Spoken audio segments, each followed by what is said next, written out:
Boom! What's up, everybody? My name is Kim Scuggle, and today we'll be taking a look at Luminar 4. And this is not a sponsored episode, but I got it to do a review of it, and so far I really like it. It is not perfect by any means, but then again, its competitor, which is Lightroom, is not perfect either. But this is a whole lot cheaper, so it's a lot easier to forgive some of those quirks and errors. But this will be an in-depth overview over the user interface and just show you all the way through it and show you really quick and easily how you can make adjustments and stuff like that. And I really like it so far, and I think this is going to be my new simple photo editor for Instagram and stuff like that. Stuff I just want to do quickly and doesn't need a whole lot of retouching. Let me know in the comments down below if you like it or not, and please hit that subscribe button, leave it a thumbs up, and I'll see you inside.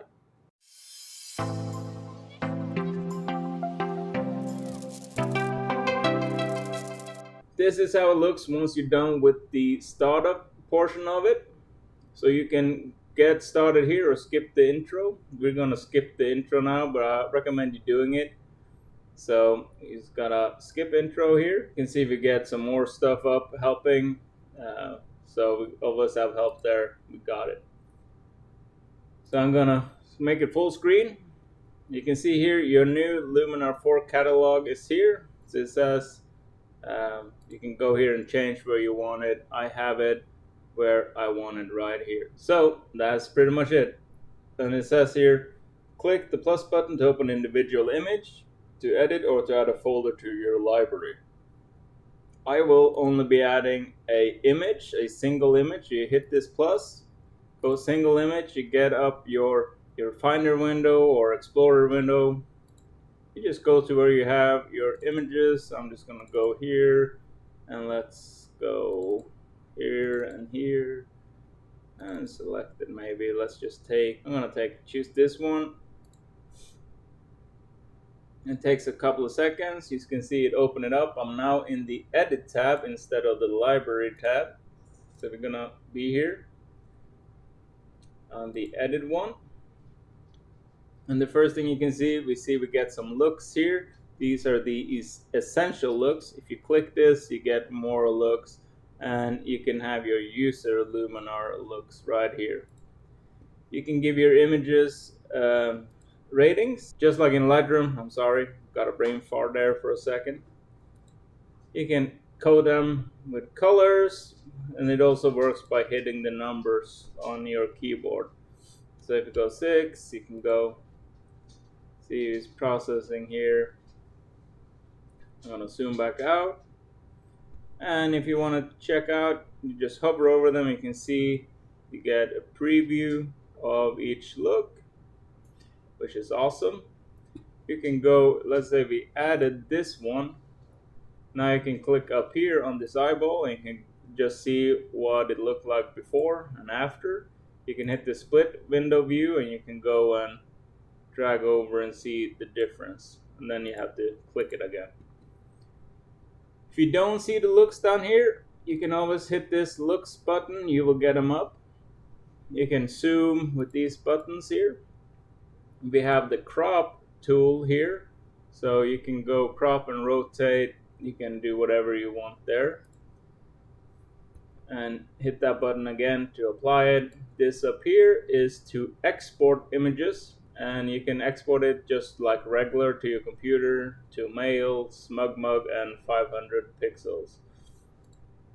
If we had more images imported here, if you imported your image folders, you could find them all here, and you do your organizing through here, find the images you're looking for. I'm going to stick to this single view here.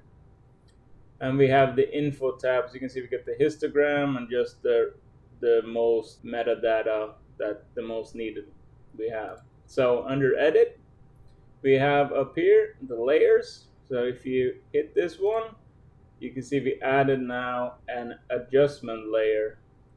So you can go here and you can duplicate this one or just hit there, add new adjustment layer.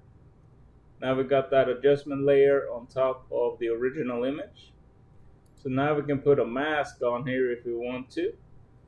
So let's say we want a gradient here, so you just click and drag up, just like in Lightroom. And now you can go out to the side here and hit this Essential tab, and you can go in and let's say we want to bring up the shadows a little bit, give some smart contrast and so on.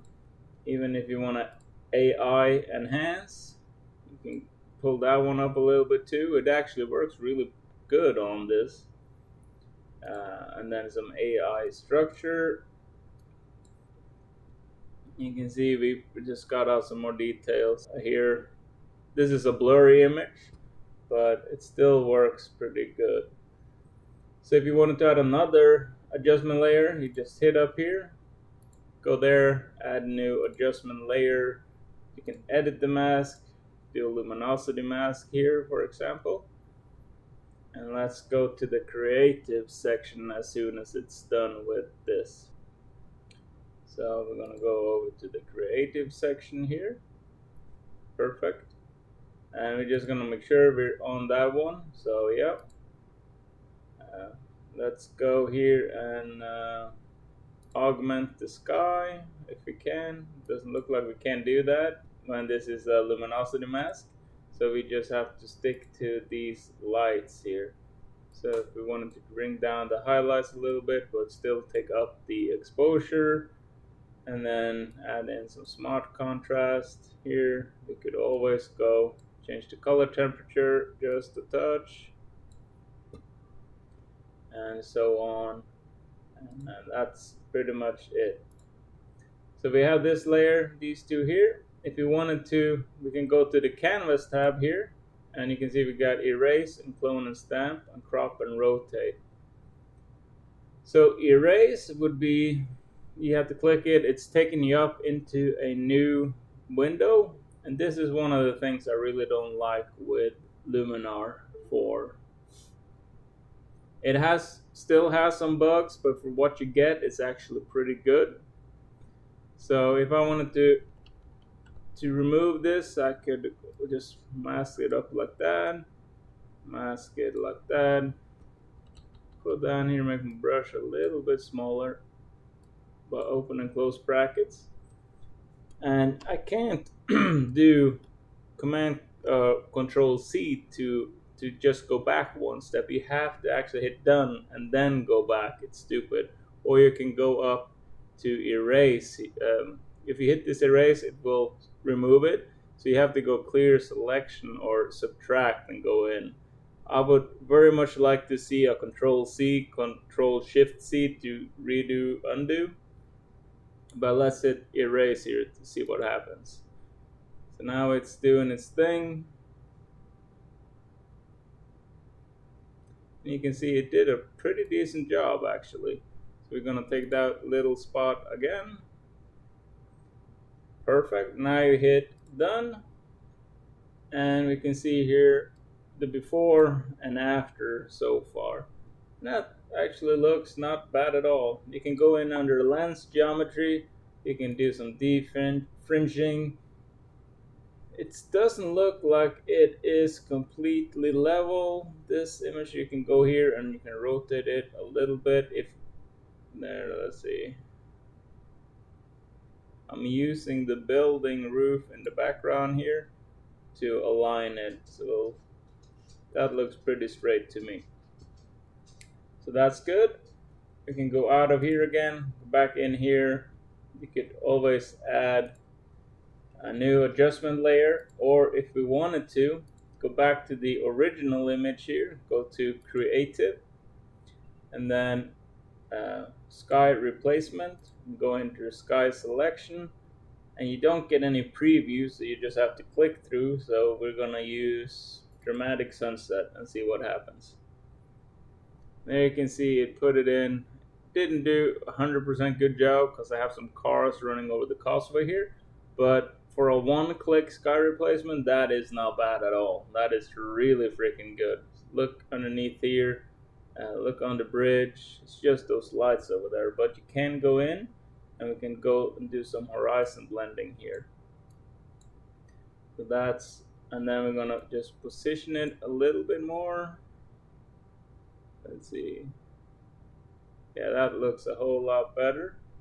And then you can relight the scene a little bit. It does its thing. I'm just gonna pump this up a little bit. Cool base. And then you can go into advanced setting if you want to. You can close gaps. I'm just gonna overdo this. See, it takes a little bit. It's closing them down. It's pretty good. Sky local. And then if the sky is a little bit too in focus compared to the rest of the stuff here, you could always defocus it a little bit, and that just blends it even more and better. Cool. So let's close this one. We can go back here to layers. So if I go up here to erased, this layer again, you can see this is gonna disappear and go back to that setting we have when we erased it. So if you're going to replace the sky and do edits, do that first. But this is just a quick overview over the user interface here. So we have the essentials, which gives you all these stuff. We have the creatives, which gives you the sky replacement of that stuff. We have the portrait ones, which gives you good tools for portrait. You can alter face and skin and all that stuff a little bit. You can see you can eye enhancer, eye whitening, red eye removal, face light, and so on. So if we go to Pro, we get a pretty decent here because this advanced contrast and adjustable gradient is pretty good. So let's click this, and we can see top and bottom here. So if I just increase here on top, we can see we lighten up the top half of the image. Or if I thought it was a little bit too light, we just bring it down the exposure a little bit, take down the highlights a little bit. I want to put some more vibrance into it just for fun. Then we go to the bottom here, and we're gonna take away some highlights you can see there, but you could also increase the exposure a little bit, and you see Anubis's face here. So this is really quick, easy. You can edit your image really fast using Luminar 4. So if you like this look, now you can do is save this new look. You also have history tab here, so you can see everything you have done and go back to certain points in time. If I click, let's see, erase image layer here, it's gonna take a minute. You see it's working down here, and then it's gonna bring us back to that point. Or you can go back up to here. So just click this again, and then you can go in here, you can see revert to original, you can sync adjustments, copy adjustments, paste adjustments, and show histogram. So this is the cool thing. Let's say I really like this look, so let's go and take in another photo that was shot at about the same time. I'm gonna just open this one.